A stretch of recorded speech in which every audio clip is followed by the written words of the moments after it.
So are you ready? Oh, Yeah, we're still on. Your meeting's still on. Alright. So I'm just start back up here.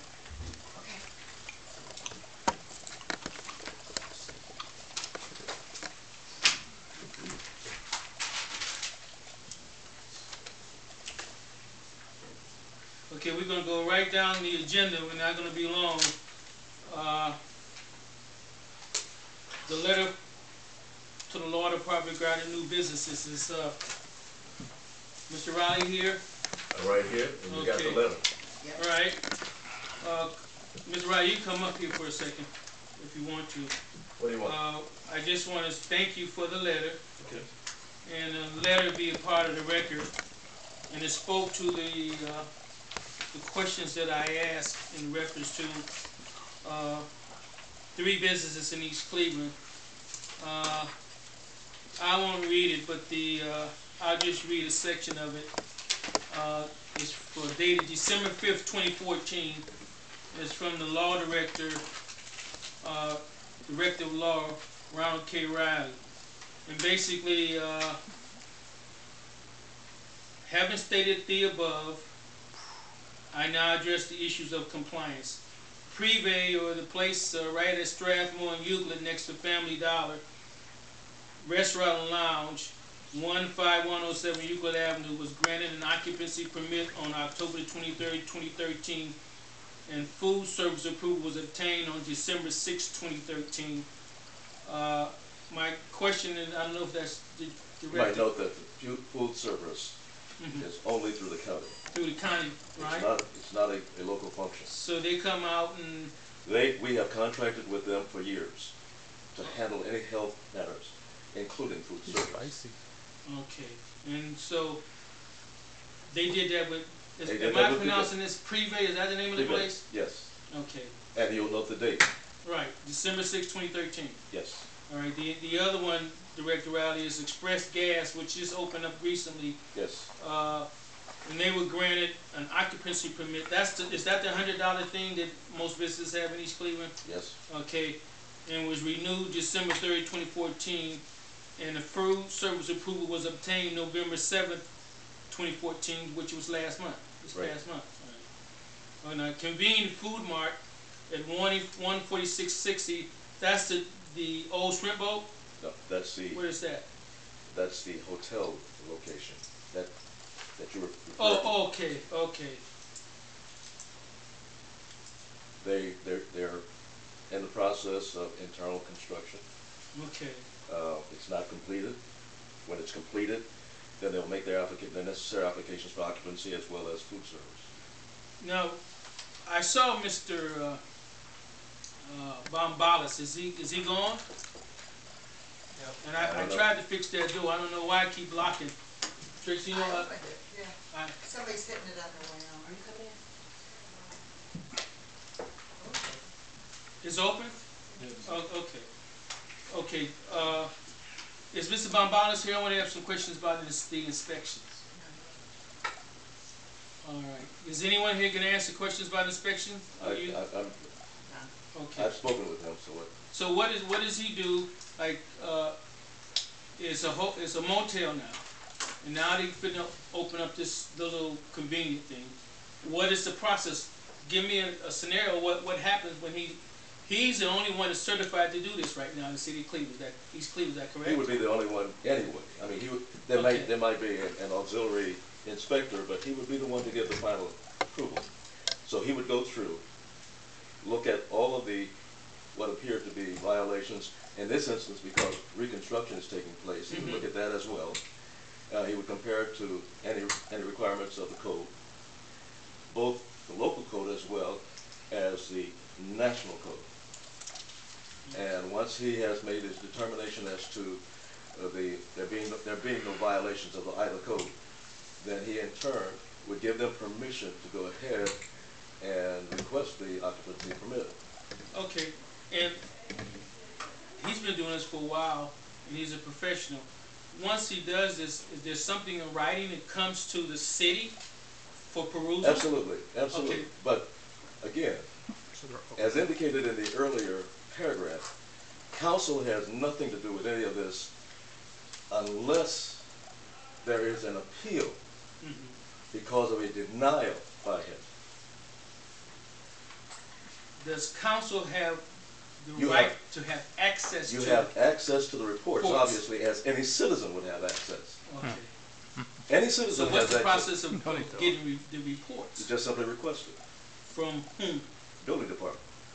And that's Solandra Wallace or? Yes. Okay. Any other questions in relation to this? Okay. Mr. Wheeler, any questions? No. Brandon? No? Okay, thank you very much. All right.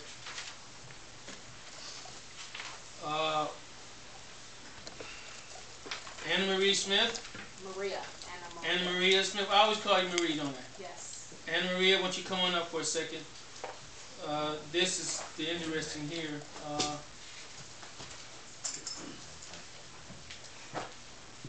Are you familiar with legislation 9912, hiring freeze, that was implemented in 2012? Okay. Can you tell me, let me set the stage, because I want everyone to hear this. The whole focus of this is about saving the city money. As you know, the city's broke. And we need to be very prudent in our hiring, period. And I've looked at some figures where we could have saved some money, and this will include Mr. Riley. If we pass legislation stipulating there's a hiring freeze,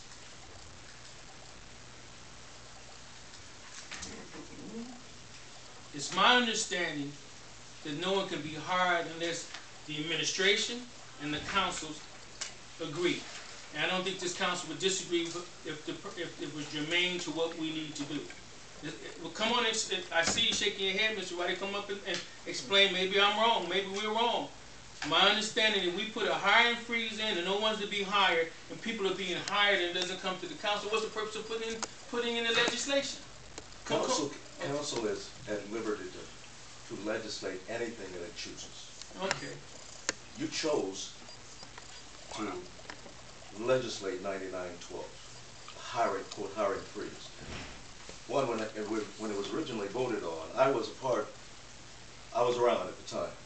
And there was no indication, there was no desire at that time to not allow replacement of individuals. It foresaw new hires, as the case might be. Mm-hmm. But more importantly, even though you pass legislation, there is a clear problem with finding yourself interfering with administrative functions. Separation of departments, separation of functions are very important in this instance. And even though you pass legislation, that doesn't mean that you have the power to enforce it. That enforcement is left, particularly as it relates to personnel and the number of personnel needed and how they're to be employed, is strictly within the administrative end of the government.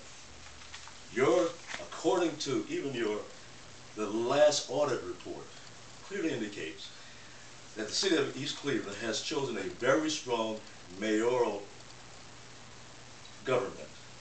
And as such, and I recall, if I might even have a statement from that.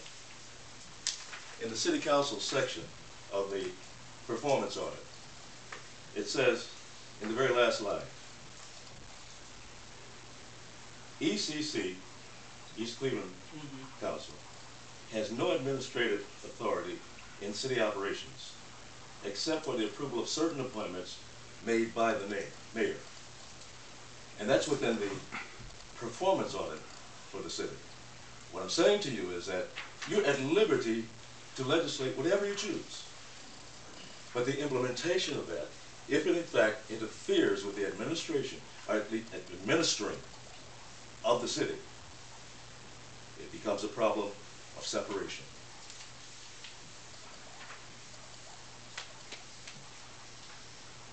Every time legislation is introduced, Mr. Riley, there's a reason for it. Currently, we're facing a $5 million deficit. We can't fill the potholes. I can go on and on. You know the situation. Now, you're telling me that this council introduces legislation and to say that basically the intent of that legislation was the financial situation of the city. That we really couldn't afford to hire nobody because we didn't have the money. Okay, it had nothing to do with operating or whatever the case may be. But when it was introduced, everyone was made aware of it, correct? I mean, I'm talking, you know about it, the mayor knows about it, the administration knows about it. Absolutely. So, if we sit up here and introduce legislation and it has no teeth or it's not acted upon, what's the whole purpose of doing the legislation? And we speak through legislation, Mr. Riley. I cannot give you advice as to how you to function with your legislation. What I'm saying to you is that you are at liberty to legislate what you will. But in this instance, let's take this particular instance. Yeah. Your interest was in fact bringing down the cost of government.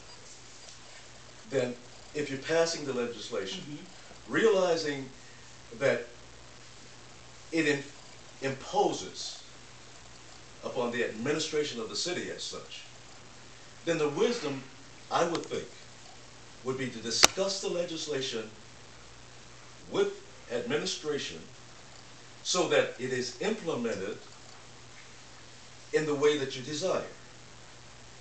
To pass legislation in isolation really doesn't have any effect, ultimately, if in fact it infringes upon the separation of powers. Well, first of all, Mr. Riley, this council does nothing in isolation. That's why we have public meetings.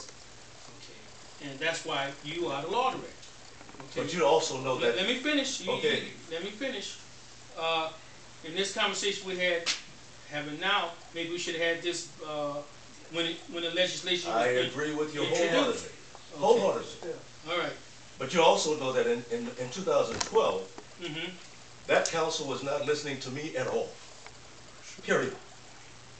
So when the legislation was done, it was simply sent to me and said, this is what I want. But as far as getting any advice from my office, there was nothing to be accepted. Well, as of 2012 and 2013, 10 employees were hired. And this is for the record. 4 in the police department, 4 in the fire department, 1 in finance, 1 in parks and recreation. Then the legislation was introduced in 2013. After it was introduced, 4 police were hired, 14 people in the fire department were hired, 4 people in the fire department were hired, 2 in finance, and 2 at Helen S. Brown. 1 in community development, a part-time position, which technically is not in the salary ordinance, period. Looking at the books, perusing the books and all that, it came to my attention that if we would have had the dialogue that you just alluded to, we could have saved a lot of money for the city. And I'm going to say it in a positive way in terms of not to obstruct nothing, not to tell the administration what to do, but to sit down like intelligent people and say, look, we have to be cautious because we don't have the money. This conversation is quite interesting. Our council president says that, and this is coming up, and I need to put this on the record too. At the town hall meeting this past Wednesday at the library that the mayor spoke at, and the council president of Barbara Thomas said we need to save $400,000. We have not received a mayor's estimate for 2015, and it is not to talk about it, I'm just putting facts out there. We got to make cuts somewhere, period. My intent this meeting, and we're going to continue, is what can we do as a body, not Martin, but the council, to help save money, okay? And one thing that stands out, and this is where I'm going into Anna Marie Smith. Anna Maria Smith. Maria is vacation time. This is the administration's policy. Number one, you cannot accumulate vacation time after 2 years. When I looked at the documents here, and I just give some samples.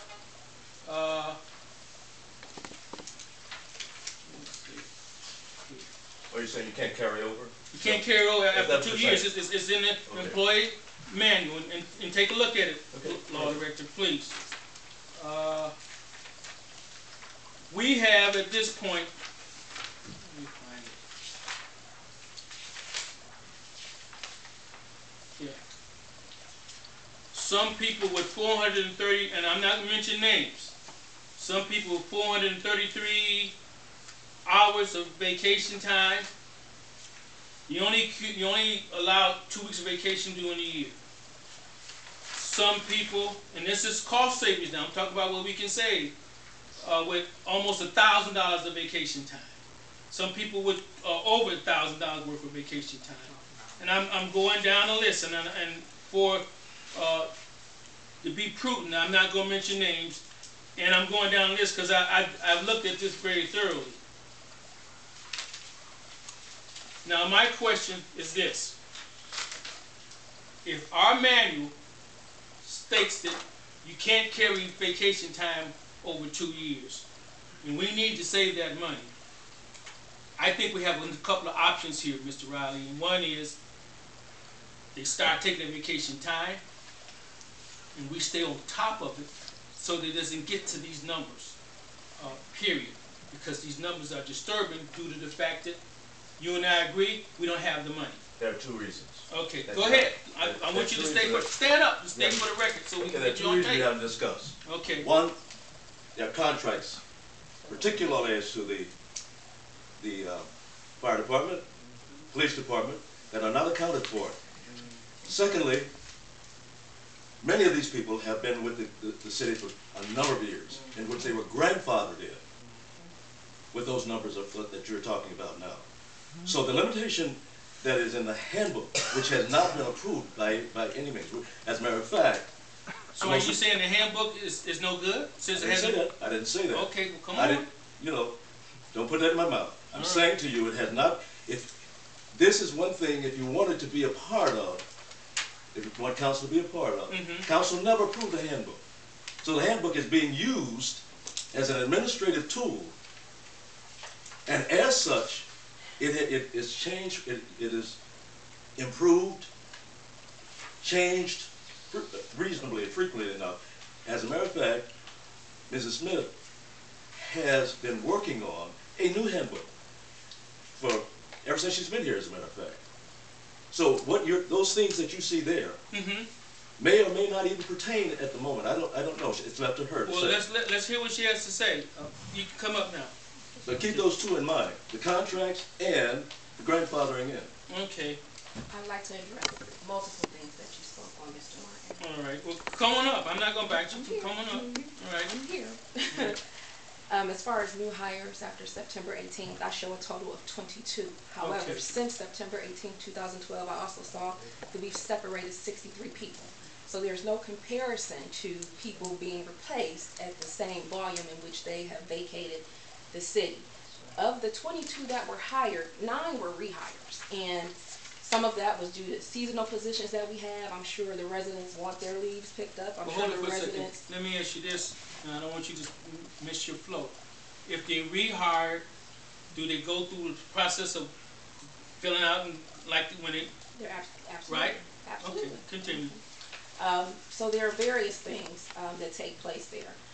The other thing I wanted to address, as far as the vacation balances, Please. again, due to various financial reasons or other things, there were times where employees' vacations were frozen. They were not allowed to take vacation. It's certainly not fair to an employee to eliminate or remove their vacation completely from them because it couldn't carry over because they couldn't take it. That wasn't their fault. They earned the vacation. And additionally, many employees do earn more than 2 weeks of vacation a year. There is a schedule in the same handbook you're referring to where employees can get, I believe, up to almost 6 or 9 weeks of vacation. So that is in the handbook. So who tells these employees, and it could be me, that you need to take your vacation because it's accumulating and they've earned it, somebody's got to pay for it? You're absolutely correct. And so that's a departmental thing. As a department director, Director Riley knows how much staff he needs to operate his department at any given time. For example, I have canceled vacation because I am now a department of one. So I can't be gone for 2 weeks because this city wouldn't have an HR person. So it's based on operational needs as well. Yes, you have the vacation. Yes, you're entitled to it, but we still have to function as departments.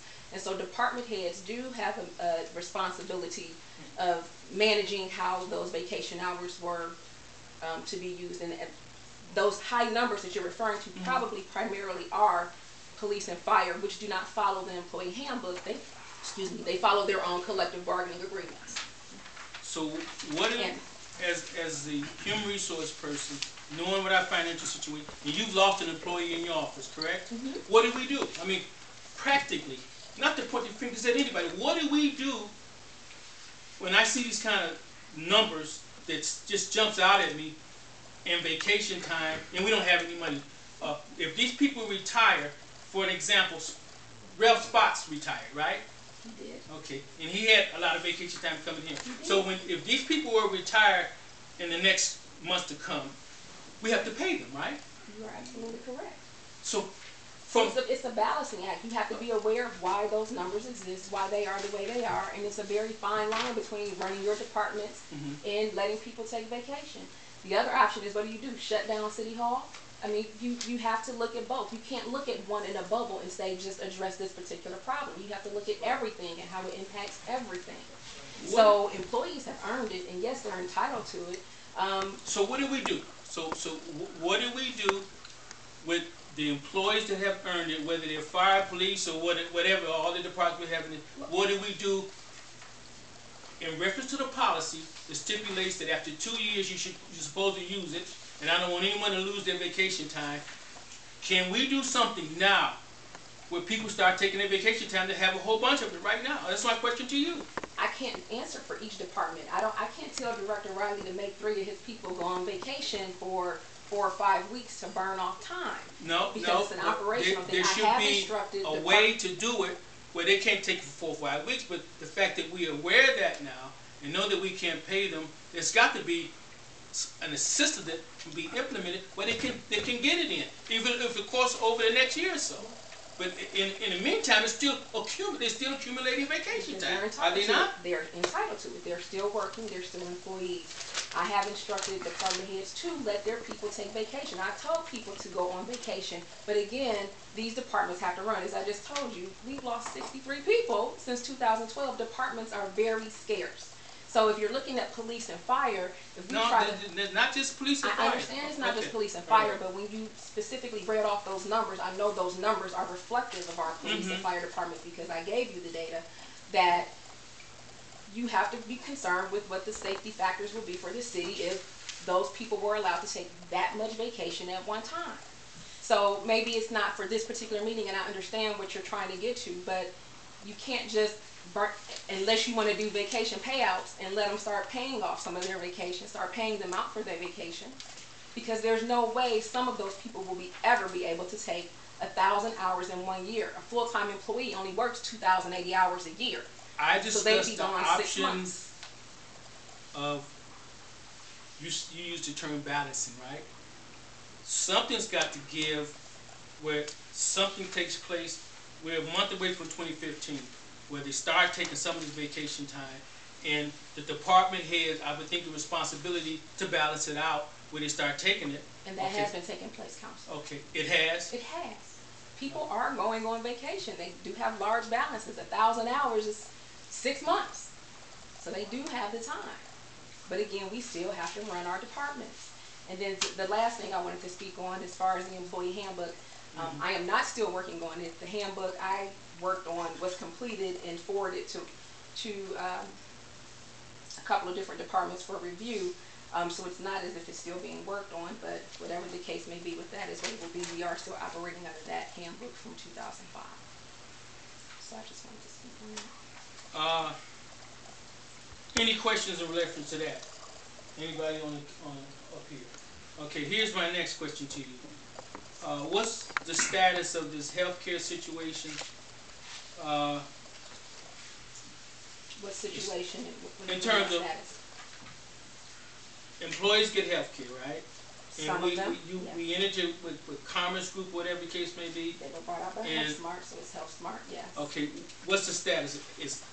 I don't understand in terms what's of, the status. is it being paid? Because I'm hearing things about batches and that. Explain to me exactly where it is right now with the healthcare, with the employees. I'm hearing that one of our employees has got some legal help because his health insurance has been paying intermittently, not consistently. Talk to me. I'm not beating you up. I'm trying to get information. You're not beating me up. Okay. This is information I gave to Well, Councilor Baker. Give it to me. I'm asking you. Okay. When bills are received from Health Smart, they come. We get bills for pharmacy. We get bills for claims. Claims are when you actually go to the doctor. We get administrative bills, which is what we owe Health Smart, and we get audit bills. Okay. When those bills come in, we reconcile them, send them to the finance department for payment. Based on the city's cash flow, those bills are paid. As of today, I believe I only have one bill in my office, and we received, I want to say, November 14th, and somewhere around that date, for $95,000. That's the only bill I have that has not been paid as of yet.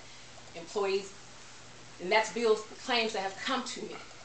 So if I don't have it, if it hasn't been submitted to the city by the insurance company yet, I can't speak to that. I have employees who have come to me where the insurance company has indicated they needed more information. Employees didn't follow up with the insurance company, and once they come in my office and say something, tell them to call the insurance company. We've been able to get some things resolved. So some of it is being accountable for what's going on with your own insurance and understanding how your insurance works. But we only have one bill that we received as of today that has not been paid. So we're almost current. With what we have as of today. For today. As of bills that I have received. Okay. Any questions? Any other questions for the HR person?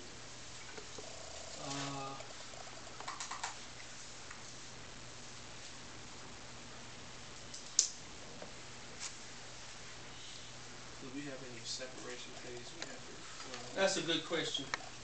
Did you hear the question? Any separation pays? Not at the moment. I mean, I know I've received a retirement notice for someone, for two people that are going to retire, so those will be coming through soon. And per their contract, had to let you know in a reasonable amount of time, right? Is that a stipulation in there? They have to let you know when they're retiring, or they just did it as a courtesy? With people that don't have contracts, it's just their determination as to when they want to go out. With the contractable people, because of the way the retirement funds want the reporting done, then there's a time consideration there. Okay. And at that point, we are paying out their sick and vacation time? If they retire. All separations don't get sick and vacation. Yeah, I'm speaking of that in retirement. If they retire, there's a cap on the amount of sick time, so it's not like they get all of the sick. There is a cap on it. That's a good thing. So at this point, you only receive, like you said, I only have two that I'm aware of at this time.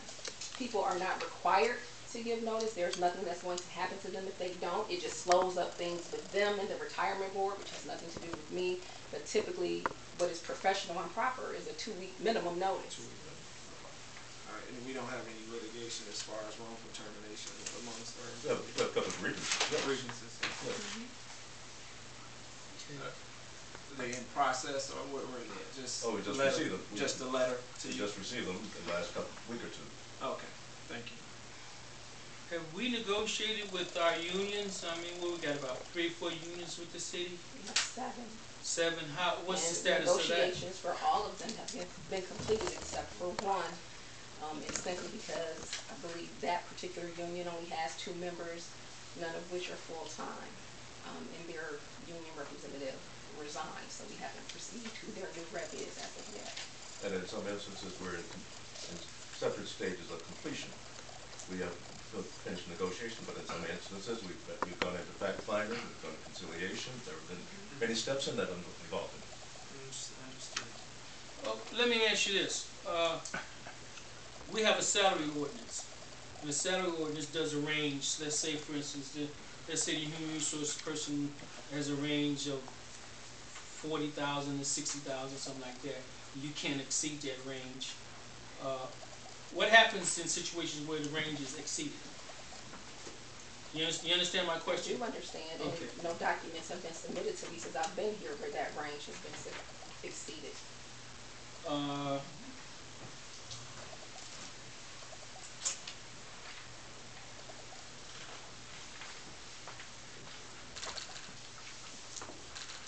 I'm looking at the chief of fire, and I'm looking at this document, and it stipulates that what I need to know is, and I'll just make it simple and give me this answer in writing. I see it capped off at 84,460 for the chief of fire, and I want to know, has that been exceeded? Because some documents I've seen, but I'd rather just get it from you. The other one is the chief of police too. Well, what documents have you received? I mean, I guess it depends on what documents you're looking Well, at. I'm looking at the salary range right now. The other ones I don't have with me. But all I need. That's what I'm saying. So This, what because this does one it has say? fringe benefits. Correct. If you incorporated ask in for the, salary and fringes. So the that means that salary there is ordinance still only addresses the the money salary. part monetarily with the benefits included in this. So yes, you would see chief of fire at $108,000. Neither one of them. Say that again, Ms. Riley. Neither one of them exceed their salary thing. Give me something in writing. I'll take. You have it. Okay. That document. What I'm looking at is something different. What Is you- this- I'm looking at the salary If you look at range. if you I look at understand. So what he's saying, Director Riley, is he's looking at what the ordinance is and trying to compare it with Yeah, this. right. And I And- just explained to him that The in your ordinance document doesn't that you take did forward is salary with fringe benefits. So at that point, it would not be an absolute number relative to what we see here. It would actually be an exceeded number because of the benefits that are included in it. which are So- The salary same ordinance benefits. only addresses salary. The report Right. that you requested from me, Counselor, was salary and fringes. So it's So combined. this is not the document that you would want to see per se to compare it to ordinance 101-11. Correct. You would just want to see salary report. That's, I would agree with Counselor. And the Baker. benefits do not exceed what would be available to any employee. I'm talking about the salary, not the benefits, just the salary. Your request to me Okay. included the benefits. Let me just do it on a different report. But Okay. the salaries are in line and the benefits are in line. Correct. Yes. So that's what they're going to record saying. It's on record. Okay. I'm almost through. I think I've covered all my questions.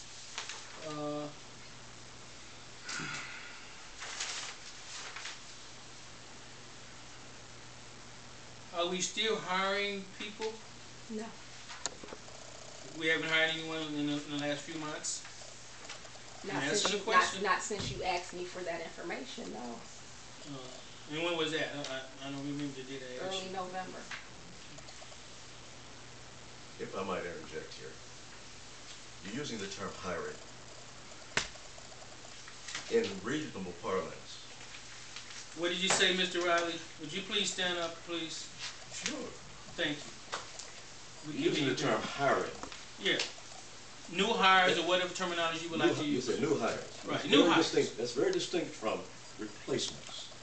I didn't say replace, I said Okay, I hires, just want, but I'll qualify want to that- say new hires. I want okay? that differentiated, because there may be some necessity for replacement in very strategic positions in order that we can carry on.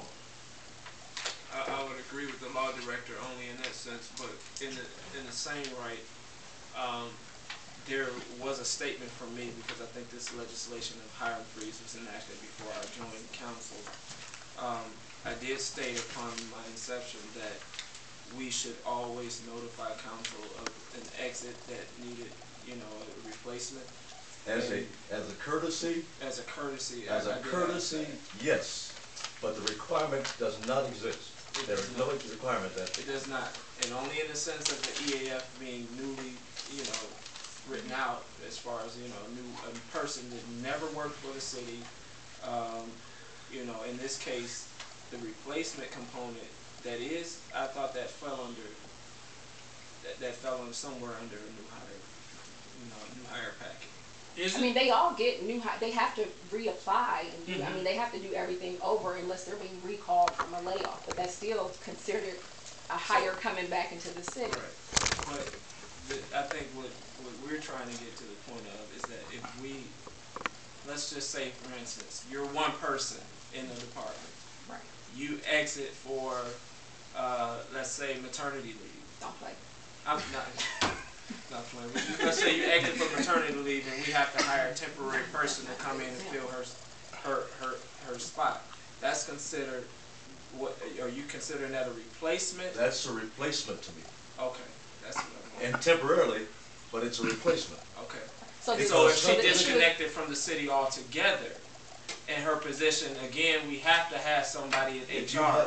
you have a need, if there is a need and there is a desire by the administration to fulfill that need, then that is not in my parlance, nor I perceive that the legislation looked at it in those terms.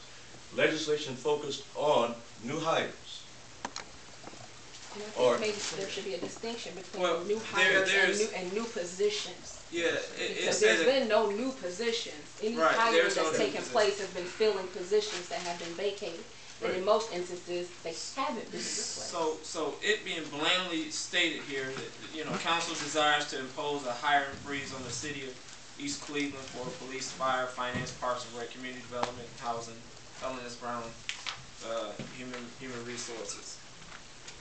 I thought that all fell under that same auspices of hiring, period. You have to keep in mind again, that you can legislate, but you cannot force administration if there is a need. I'm completely in support of there being a It's need. not about support, I'm just saying from a strictly legal standpoint. It's not just the fact is that there are distinct powers that are associated with each of the three divisions of government. Your power, your responsibility is to legislate. It is the responsibility of the judiciary to interpret the laws. It is the responsibility of the administration to carry forth. Okay, so necessarily, is it safe to say this is poorly constructed? Because No. it does not allow It is us safe to say that that is what came to my office. That's what it's safe to say. I'm speaking of this end of the table. It's poorly constructed coming from this end of the table, because at this point, you know, I recognize that you said you can issue a courtesy. I would personally love to have that courtesy, because it'll help us understand where we're going. Just, hey, one person in the department, we need somebody here. I know we have this hiring freeze. We're just. It goes back to what we said initially. It would have been nice to have had this conversation back at the beginning. We're having it now. But at the time. But I know I mentioned that in a manner in which I tried to bring cohesion between administration and council. I'm saying and I think it was overlooked. At that time, those individuals that you'll see there, those individuals were inclined to listen. I understand. Okay, I can just speak for myself. Okay, hold on one second. I have a question, but I see Brandon, he has a question. Then I want to ask you something about replacements and the courtesy thing. Go ahead, Brandon. Council, You want to respond to something he said? Go ahead. I do. Go ahead. I have never had an issue working with council. If you simply ask me, I will give you the information as I've done any other time. No one has ever asked me for that information.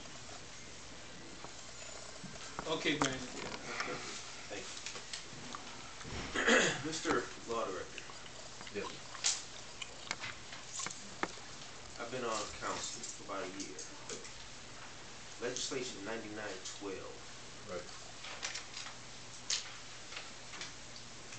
In light of all that you've said, and it's just apparent from the actions that I've noticed over this year and previous years, and there's been so much back and forth rhetoric about the hiring freeze. What is your recommendation for 9912? So that we My interpretation. what is your recommendation so that we don't sit here in another 2 or 3 months going back over 9912? What is your recommendation that we do with 9912? Well, my recommendation is what it has been all along, and that is that there be discussion between council and administration as to the needs of the city. That if needs are there, then fulfill those needs within the budget that council comes up with. And the only way we've been able to do that, for instance, in my office, shortly after just before I became law director, we lost in my office 2 people. Never presumed to replace them. Shifted the responsibilities for fulfilling their obligations to 2 other people. And those 2 people were fulfilling their continuing obligations. So they had multiple obligations. Now, it is not necessarily reflected here because it was done before all of the controversy. But the reality of it is, we've had to, on a continuing basis, assume responsibility. I've even had occasions to assuming billing responsibilities. So, in order that there be some kind of coordination as to the needs of the city, there should be clear discussion between the departments. And when I say the departments, I really mean the divisions of government. The legislator should discuss these matters with the administrator so that we come up with a coordinated program to fulfill the needs of the citizens. Absolutely. I will add that in the coming months, we're going to do what we do, travail, and that's the budget.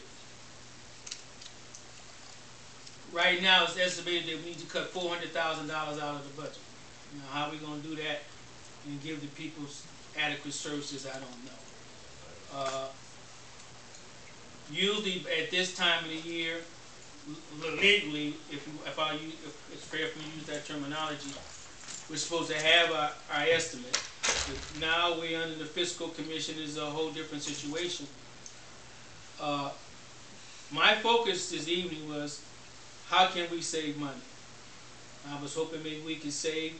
I want people to have their vacation and use their vacation up, because we don't have really the money to pay out big vacation or big separations that happen. Being that as is made,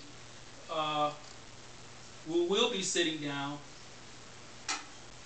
very soon to go over the budget. That's one thing that we do, Mr. Riley.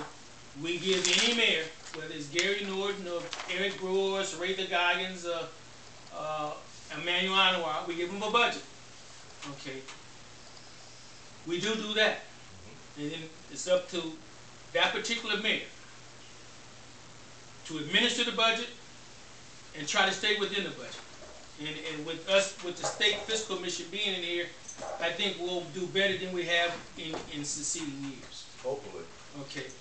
I'm asking, as a courtesy, with the fact that we know everything is tight, I'm requesting to the HR director that if there's anyone that's hired out of the courtesy, and it's courtesy you don't have to do it, that you let us know, especially let me know as a personal appointment person.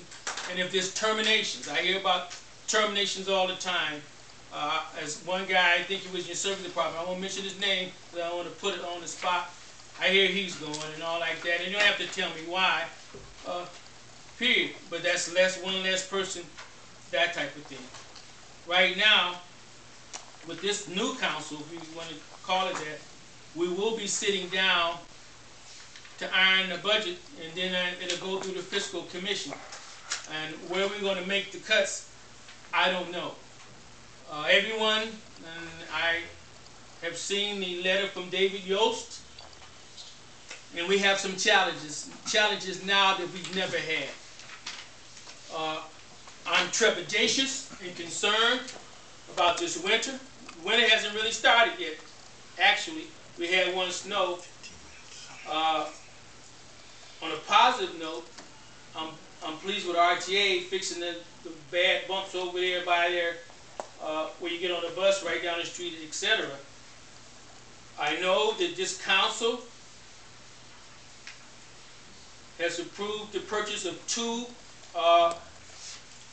Before you go, I want to ask you something. 2 trucks, two new snow trucks, and I think we'll get some salt. I'm concerned about the staffing and CDLs, and I'll talk to you maybe one-on-one. I just want, before you go, and I'm going to thank you for your patience, that I get from you, if we hire somebody new, whether they're part-time or whatever, that I like to know. I just need to know. And if we terminate people, because we're at the bare bone now, you don't have anyone, and Mr. Roddy talked about cuts in his office, let us know. Now, it's my hope and my intent that we can sit down, Ron Riley, and talk these things through.